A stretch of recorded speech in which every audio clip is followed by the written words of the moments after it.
Kepolisian Daerah Sumatera Selatan memusnahkan barang bukti narkoba jenis sabu dan pil ekstasi. Hasil pengungkapan kasus oleh anggota Direktorat Reserse Narkoba Polda Sumsel, bersinergi dengan anggota kepolisian di wilayah hukum Polda Sumsel. Pemusnahan barang bukti narkoba jenis sabu dan pil ekstasi disita dari 3 tersangka, yakni SR, yang memiliki pil ekstasi berwarna hijau jenis bubuk seberat 250 gram. Tersangka EH dengan kepemilikan sabu seberat 101 gram dan Guntur Sukoco dengan barang bukti sabu seberat 5 kg.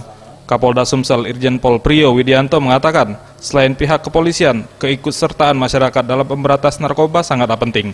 Ia pun memerintahkan para anggotanya untuk terus memperkecil ruang gerak para pengedar narkoba, terlebih pada saat malam pergantian tahun nanti. Nanti juga mungkin saja, ya karena ini menjelang tahun baru ya mungkin saja untuk persiapan mau tahun baru. Ya, oleh karena itu saya perintahkan kepada jajaran Reserse Narkoba untuk kembali meningkatkan ya upaya-upaya penangkapan terhadap peredaran supaya memperkecil ruang gerak peredaran pada saat pesta malam tahun baru. Tim Liputan Sriwijaya TV.